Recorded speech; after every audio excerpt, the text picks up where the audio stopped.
मेरी अधूरी प्रेम कहानी। प्लीज यूज योर ईयरफोन और हेडफोन। दोस्तों, मेरा नाम आर्यन है। मैं एक मिडिल क्लास फैमिली से बिलोंग करता हूं और करियर सेटल करने की तलाश में हूं, क्योंकि मैं अपने परिवार का आखिरी सदस्य हूं जो जमाने से चली आ रही गरीबी को दूर कर सकता है।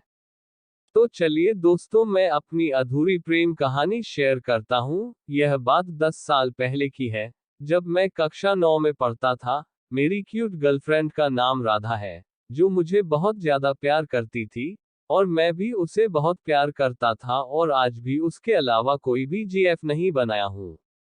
मुझे अंदाजा नहीं है कि राधा को मुझसे और मुझे राधा से इतना ज्यादा प्यार कैसे हुआ, क्योंकि न तो मैं इतना सुंदर था और न ही मैंने उसे छल से अपने प्रेम जाल में फांसा, और न ही मैं अमीर था, फिर भी मुझसे इतना लगाव हुआ कैसे पता नहीं। मैंने उसको पहली बार उसी के घर में देखा था, जहां मेरे मौसा जी के लड़के अर्थात मेरे भैया का ऑफिस था।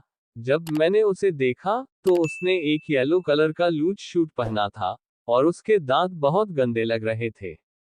मुझे पता नहीं कि उसने मुझे तब देखा भी था या नहीं। तब मैं उसकी ओर बिल्कुल भी आकर्षित नहीं हुआ था। लेकिन जब मैं अपने बड़े भैया के साथ रहने लगा और मुझे पता चला कि मेरे भैया की ऑफिस मेरी जीएफ के घर में ही है, तो भी मैं उतना खास खुश नहीं हुआ था, क्योंकि मैं लगभग हमेशा लड़कियों से दूर ही रहता था। मेरा मानना था कि प्यार व्यक्ति को बर्बाद कर देता है, क्योंकि मुझे पढ़ना था और ये हमेशा मेरे दिमाग में रहता था, और है भी।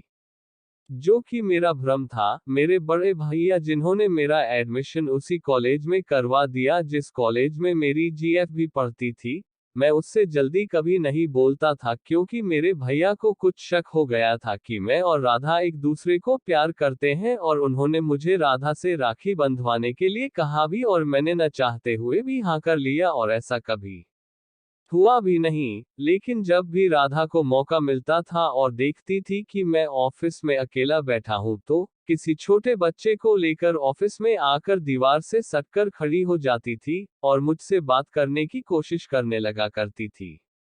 जबकि मैं मेरे भैया की कोई कंप्यूटर की किताब हाथ में लिए पढ़ा करता था, और हूँ हाँ करके उससे बात भी करता जाता था, और कुछ ही देर में किताब के सारे पन्ने उलट डालता था, तो राधा मुझसे पूछती पूरी बुक पढ़ गई, और मैं बोलता हाँ, तो राधा हंस पड़ती थी। ऐसे ही कुछ दिन बीत गए। एक दिन मैं ऑफिस में अकेला बैठा था, लगभग हमेशा की तरह, क्योंकि भैया ऑफिस के अलावा और भी कई काम करते थे। तो जब मैंने 2 दिन ऐसे ही अकेले बिता दिया, और तीसरे दिन सोचा कि राधा कहाँ है, क्योंकि वो मुझसे 2 दिन से मिली नहीं थी। तो कहीं से पता चला कि वो अपने पापा के साथ अपने ग्रैंड पेरेंट्स के पास गई हुई है। तो तीसरे दिन न चाहते हुए भी मेरी आंखें नम हो गईं।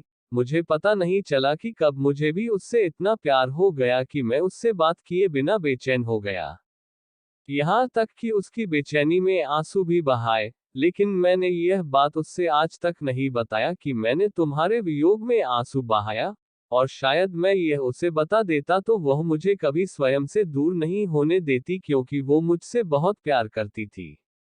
मेरे नकारने के बाद भी उसने मुझे कई बार गिफ्ट भी दिया। एक बार मैंने उससे एक विनोद किया, क्योंकि प्यार में किसी को सताने में बड़ा मजा आता है, और वो मुझसे हमेशा मेरी नाराजगी का कारण पूछती रहती थी, लेकिन मैं क्या बताता जब कोई कारण था ही नहीं।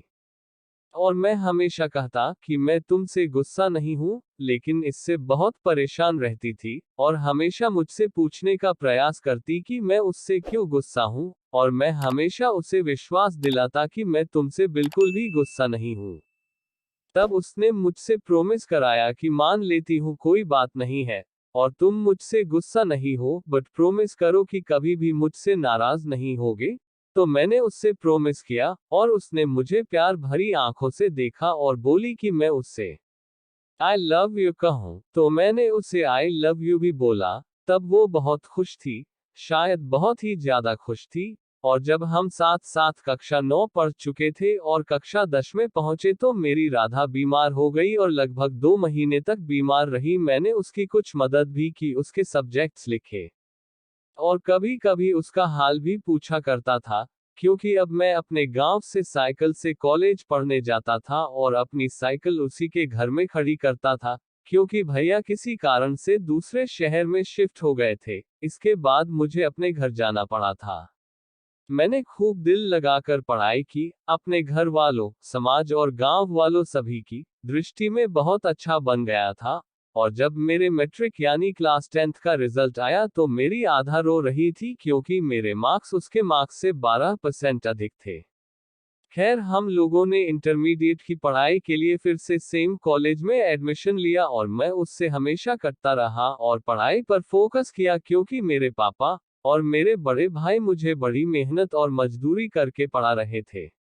तो मैं उन्हें निराश नहीं करना चाहता था और आज 6 साल बाद मैं उससे हमेशा मिस करता रहता हूँ, क्योंकि मैं लगभग उससे 3 सालों से एक लम्हे के लिए भी बिल्कुल भी नहीं मिला। पहले तो कभी कुछ देर के लिए ही सही हम लोग मिलते थे, अब तो उसकी झलक भी मिलना मुश्किल है।